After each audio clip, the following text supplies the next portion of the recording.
Good morning, everyone. This is John with Gun Deals, and today we're going to be taking a look at the YHM Resonator K. But before we get into that, if you want to help us out, you can, of course, like, share, and subscribe, as that is all free, and it does help us out quite a bit. On top of that, go ahead and comment literally anything down below. Now, full disclosure on the YHM Resonator K is that this is my personal can. I paid my own money for it. I went through the 9 months and 1 day eForm 4 waiting period on this can.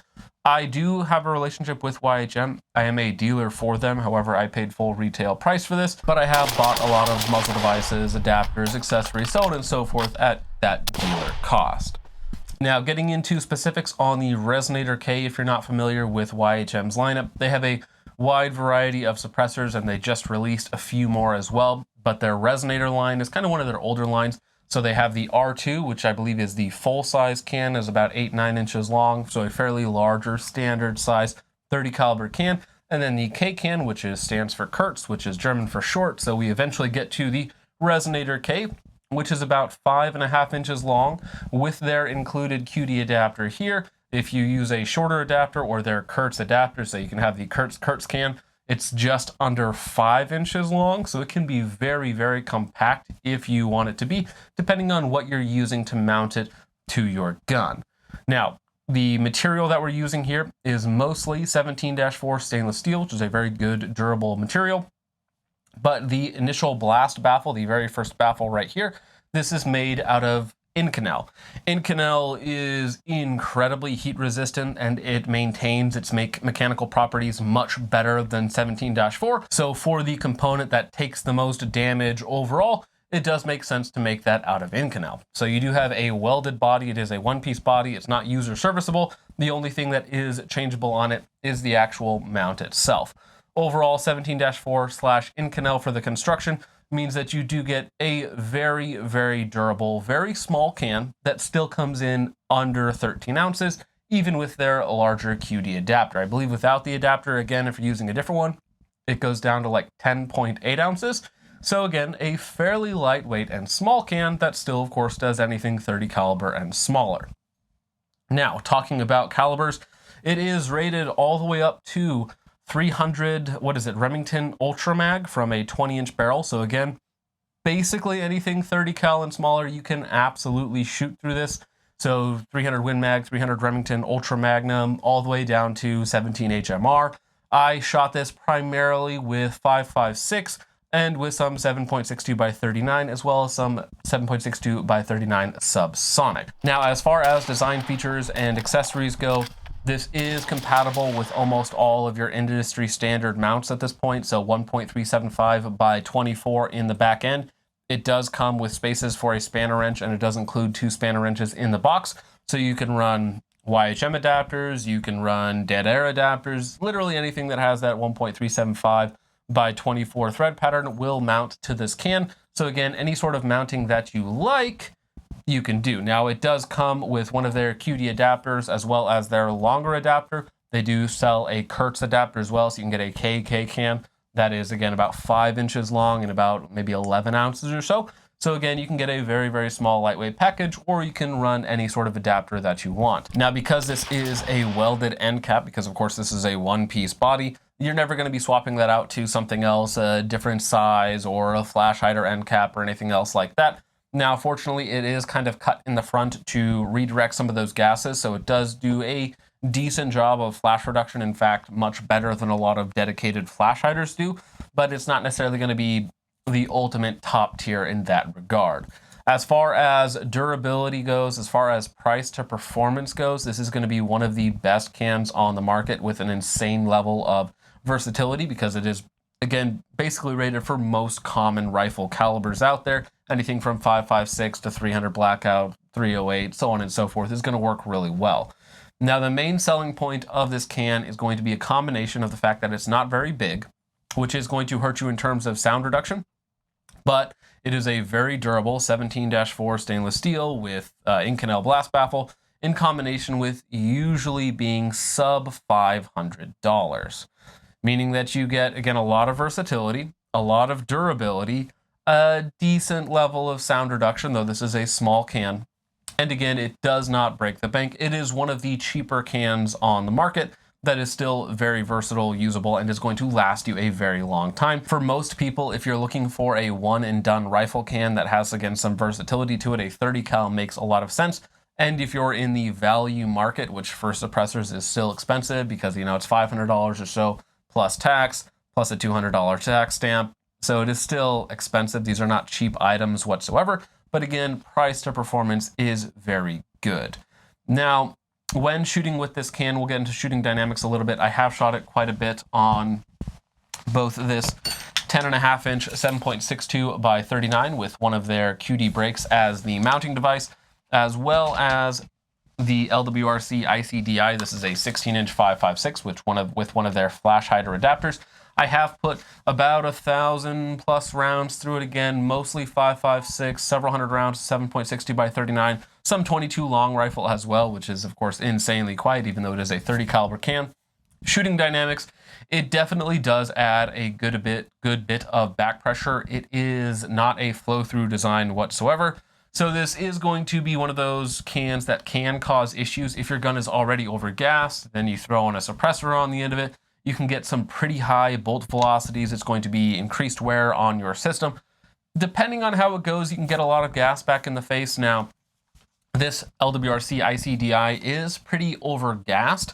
However, even with that, plus the Resonator K, I still was not getting a lot of gas back to the face, so it was not unpleasant to shoot.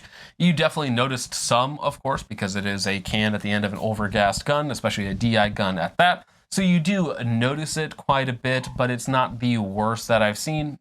On one of my older, much larger Form 1 cans that I had quite some time ago, that one there actually had a substantial amount more back pressure than the Resonator K does.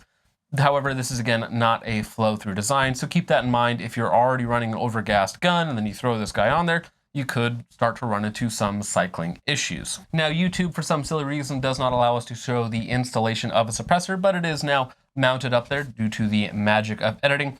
The mounting process is very easy. It's very intuitive. You basically just twist it on until it's done clicking in place. Some of the mounts don't work perfectly. So the way that the adapters work from YHM is you basically have a very loose threading, and then it threads down onto a taper, and then it has a lock ring at the bottom that locks it in place. That, along with the taper is doing most of the heavy lifting there. The locking ring is just there to make sure that it doesn't move. Now, taper systems work very well in terms of gas sealing and locking a lot of those gases, so I'll go ahead and roll in the B-roll of that. You can tell in front of the prongs there is a ton of carbon on the system. You have a very shiny taper, and then behind that there is basically none. You can see how the threads and the teeth work and all of that sort of stuff.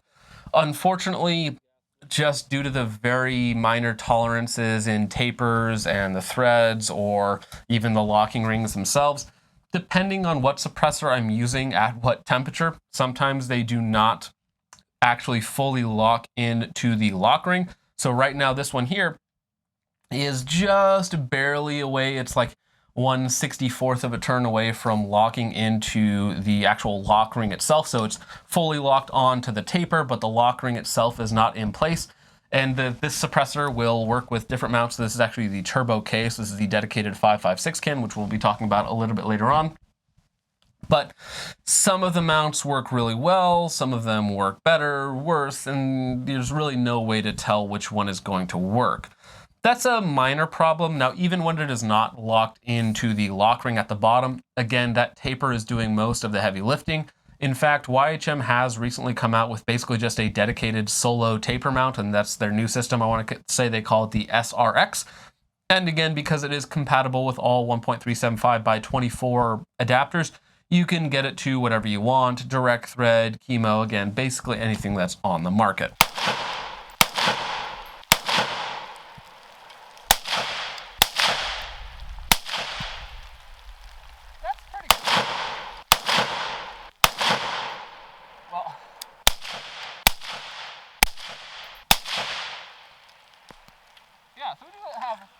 Now, the last thing that we need to talk about, and probably the worst thing about this can, is the fact that it is a K can. So while it is very usable and shootable, has a decent amount of back pressure without being too heavy, the worst part about it is going to be the fact that it is a small K can, and it does not do an insane job of noise reduction. For that, you are going to need a bigger can, more volume, slow down those gases, trap more gases, and you're going to get a reduced muzzle sound. So the one thing about this can is it is not really hearing safe in any configuration with supersonic ammo.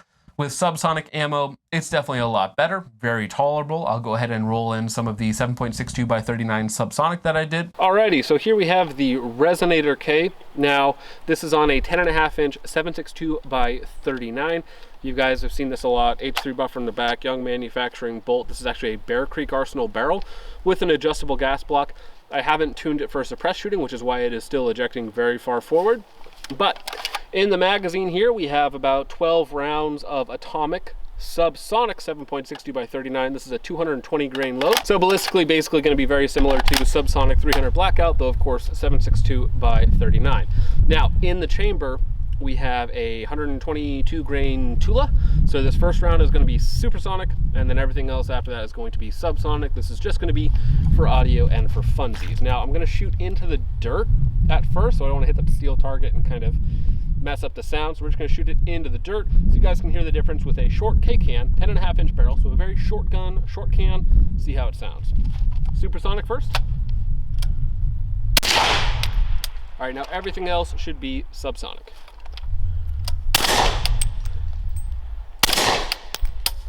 Oop. There might not be enough gas in there right now.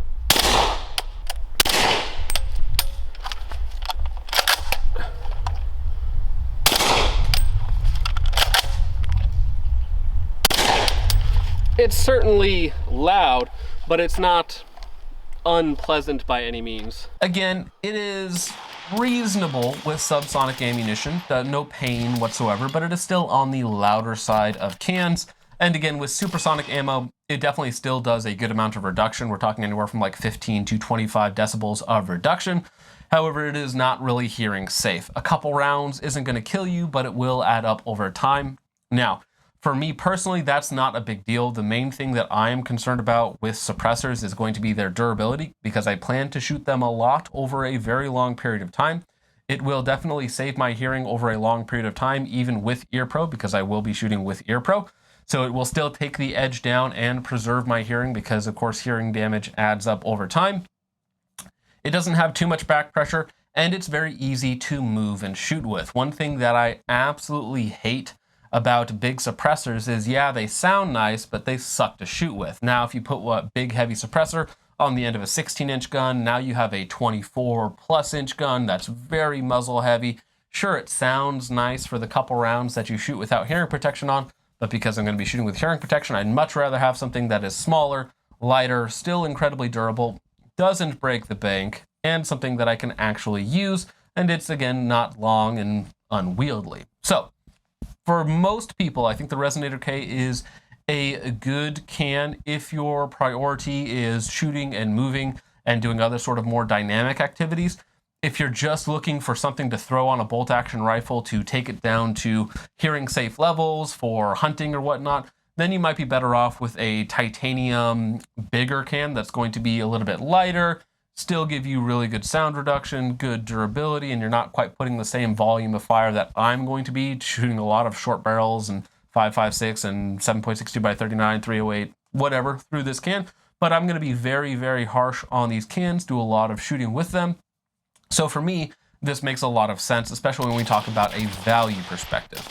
Now, if you do want all of the specific numbers on this can, I'm actually going to link, I believe, Pew Science's article on the Resonator K in the description down below. So if you want all of the decibel, the back pressure, all of that very, very detailed data, that is actually going to be in the description from, I believe, Pew Science. They do very, very good work on suppressors, and they have, tens of thousands of dollars worth of equipment that I don't have to test. Again, my main reasoning for this suppressor is not actually the suppression level, it's the signature reduction while still maintaining a high level of durability and so on and so forth. But if you want to check out all of the detailed information on the sound reduction, back pressure, so on and so forth, that will be in the description down below.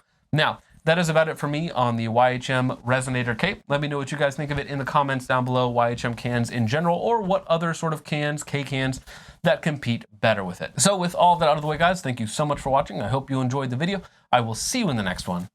Peace off.